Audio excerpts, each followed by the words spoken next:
Bienvenidos a una historia pequeña de la filosofía.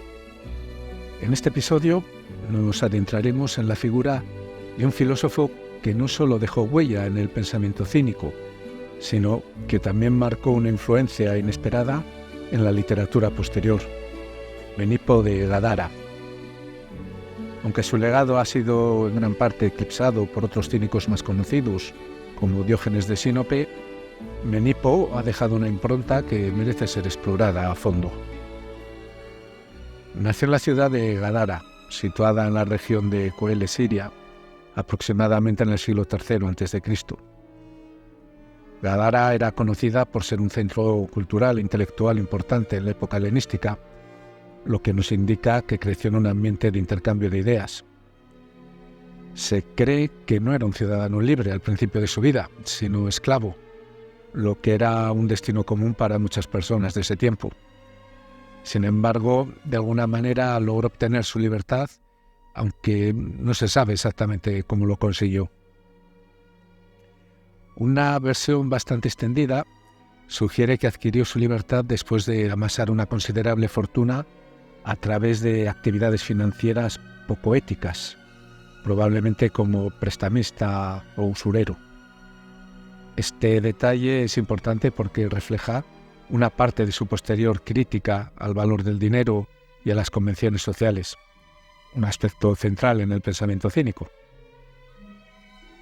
Más adelante, tras haber acumulado y perdido su riqueza en circunstancias desconocidas, se dedicó a la filosofía cínica, posiblemente atraído por la crítica radical a las normas sociales que esta corriente defendía. La filosofía cínica fue fundada por Antístenes, pero su figura más conocida es Diógenes de Sinope. Los cínicos rechazaban las convenciones sociales, promovían la autosuficiencia y el desprecio por las riquezas y los placeres mundanos. Menipo abrazó este enfoque de manera única, utilizando el humor y la parodia como herramientas críticas.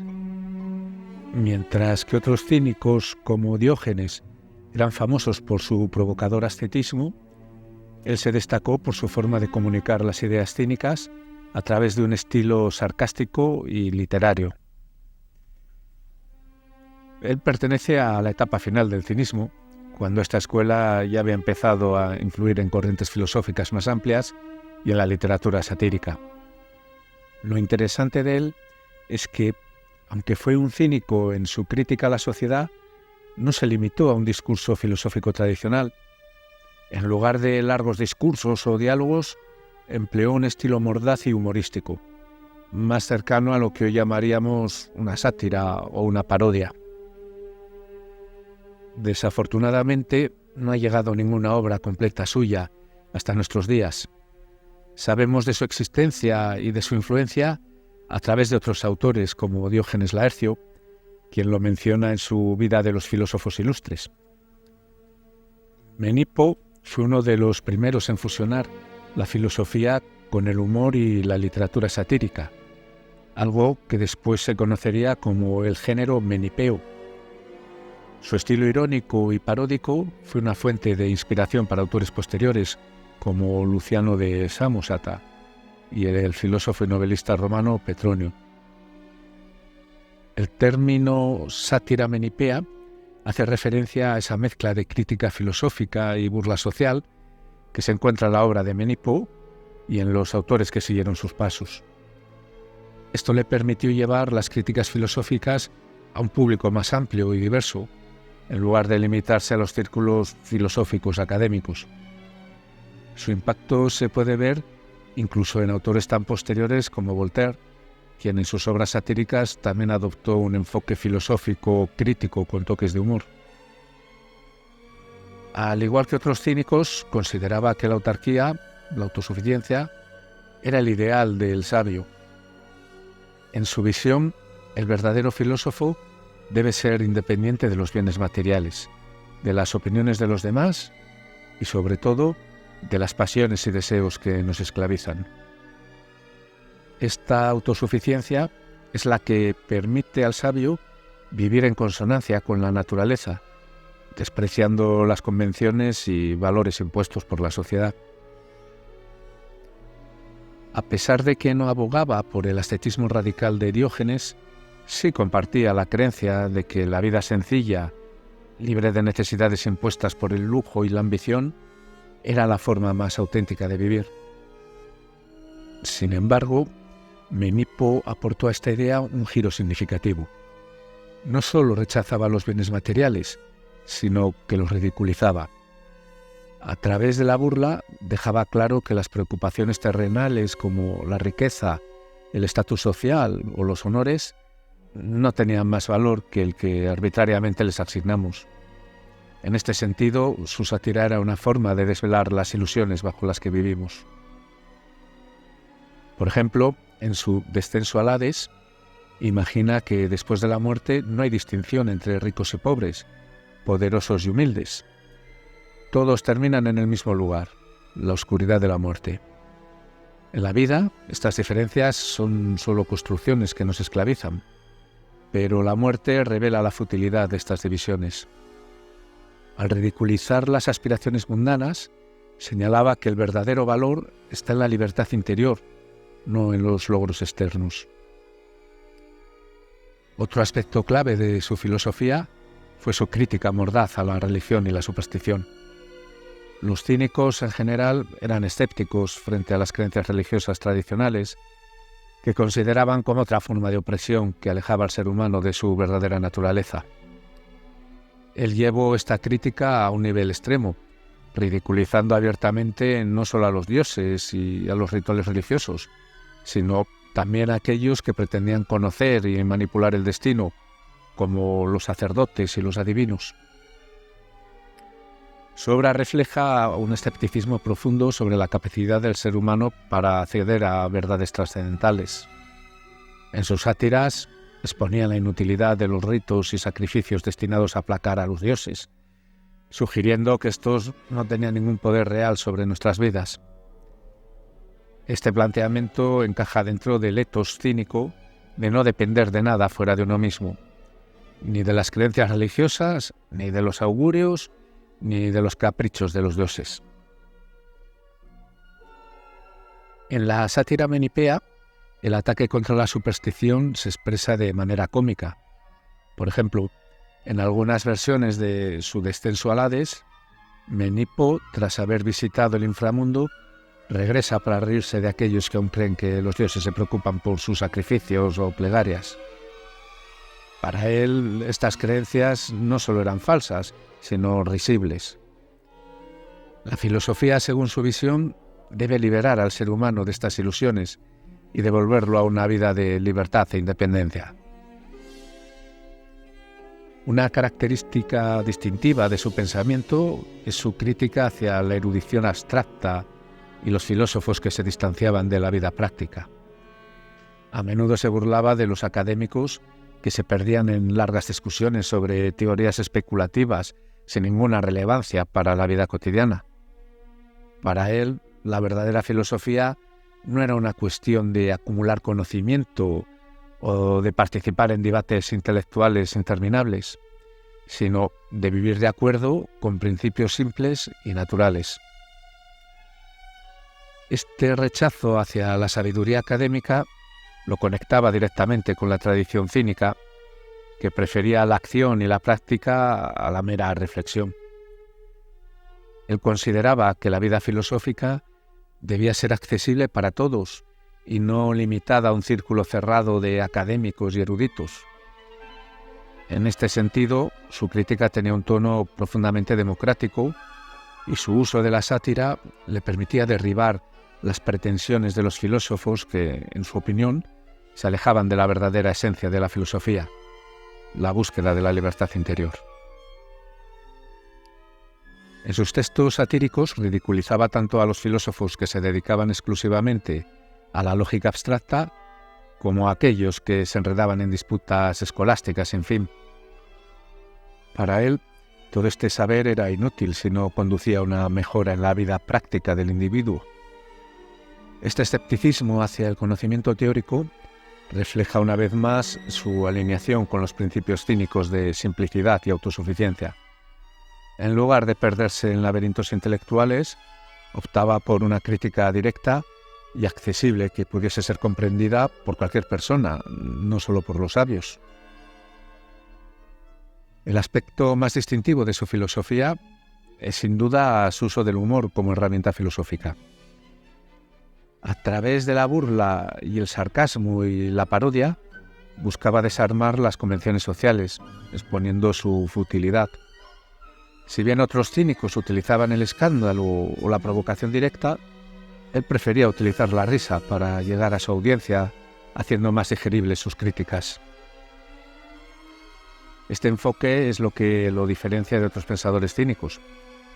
Para él la seriedad no era necesaria para hacer filosofía. De hecho, la solemnidad misma podía ser objeto de burla. Al igual que los bufones en las cortes medievales, él utilizaba el humor para decir verdades incómodas, atacando la hipocresía de la sociedad y la vanidad de los poderosos. En este sentido, su filosofía se vuelve más accesible, más cercana a la gente común, que a menudo encontraba en sus bromas una forma de liberación de las restricciones sociales. Por ejemplo, en los fragmentos de sus diálogos satíricos que nos han llegado, no duda en poner en boca de los personajes más insólitos y burlescos grandes verdades filosóficas.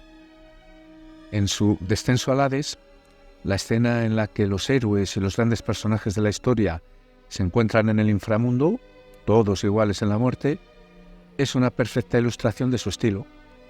Al quitar el velo de la seriedad y el prestigio de estos personajes, Menipo nos invita a reírnos de las pretensiones humanas, mostrándonos que, al final, todos terminamos en el mismo lugar. Fue asimismo un parodista de la cultura en general. Su objetivo no solo era ridiculizar a los filósofos, sino también cuestionar y desmantelar las instituciones culturales, los valores artísticos y las tradiciones literarias de su tiempo. Sus sátiras son una crítica a la elevada cultura griega, que a menudo se consideraba intocable y sagrada. Para él, el arte y la literatura, como muchas otras instituciones humanas, estaban llenos de pretensiones y engaños. En lugar de reverenciar las tradiciones literarias y filosóficas del pasado, él las desmantelaba, mostrando que detrás de su fachada de grandeza no había más que convención vacía. A través de la parodia señalaba que muchos de los valores que la sociedad daba por sentados eran en última instancia arbitrarios. La ironía y el humor fueron sin duda las marcas definitivas de su estilo. En lugar de enfrentar directamente a sus oponentes filosóficos o sociales con argumentos formales, él prefería ridiculizar las creencias ajenas y subvertirlas con una especie de risa filosófica. Un ejemplo de esto lo encontramos en sus Descensos al Hades, donde se burlaba de los grandes hombres que habían sido venerados en vida, pero que en la muerte resultaban ser tan insignificantes como cualquier otro. Estos viajes ficticios al inframundo no solo se dedicaban a ridiculizar a figuras públicas, sino también a criticar a las corrientes filosóficas establecidas. El concepto de descensus ad inferos fue adoptado más tarde por autores como Luciano, que también utilizó el viaje al Hades para cuestionar los valores de su sociedad. La risa no era solo un medio de distracción, sino una forma de ver el mundo desde una perspectiva más objetiva, despojada de las ilusiones de la grandeza humana. Una anécdota suya que se cuenta es que, tras haber perdido toda su fortuna, no tuvo más remedio que lanzarse de lleno al cinismo. Esto nos recuerda que en su vida experimentó tanto la riqueza como la pobreza extrema, y esa dualidad lo llevó a despreciar las convenciones sociales que consideraba vacías e ilusorias. Esta es una de las razones por las que su vida y su obra están tan conectadas. Al perder lo que alguna vez valoró, se dio cuenta de lo efímera que era la búsqueda del éxito y la riqueza. Otra curiosa historia es la de cómo supuestamente acabó con su vida. Diógenes Laercio menciona que, agobiado por las deudas, decidió poner fin a su vida colgándose. Si bien no se puede confirmar la veracidad de esta historia, es simbólico que un filósofo que se burló de los valores materiales haya sido, según se cuenta, llevado al límite por las circunstancias económicas. Aunque no fue tan influyente como algunos de sus contemporáneos, su estilo satírico y mordaz ha dejado una huella en la literatura y la filosofía que ha perdurado hasta nuestros días. La sátira menipea fue el modelo de muchos autores posteriores y su influencia se puede rastrear en las obras de escritores como Luciano de Samosata y en las Metamorfosis de Apuleyo en la tradición romana, hasta autores como Swift y de alguna manera también Voltaire. Las obras de Luciano, como Diálogos de los Muertos y El viaje a la luna, son descendientes directos del estilo menipeo.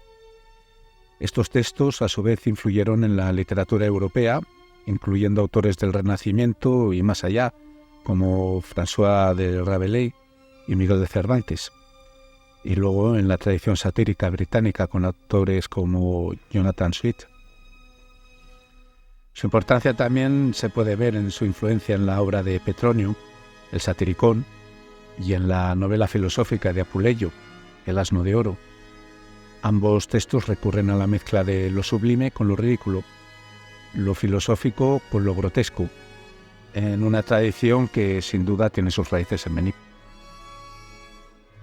Aunque vivió hace más de 2000 años, su enfoque irónico y desmitificador de la vida sigue siendo relevante hoy en día. En un mundo que sigue valorando el estatus social, el poder y la riqueza por encima de la introspección filosófica, él nos recuerda que muchas de las cosas que perseguimos y veneramos son en última instancia banales. Al final, todos somos mortales y los sistemas y jerarquías que construimos son efímeros.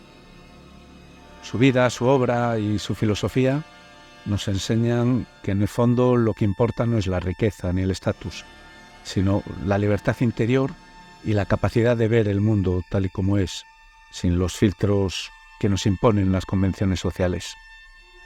Él nos invita a no tomarnos tan en serio, a cuestionar nuestras certezas y aprender a reírnos de nosotros mismos. Después de todo, como nos mostró en su descenso al Hades, en la muerte somos todos iguales y nada de lo que acumulemos en la vida tiene un valor real. Espero que hayas disfrutado de este recorrido por la vida y el pensamiento de Menipo de Gadara.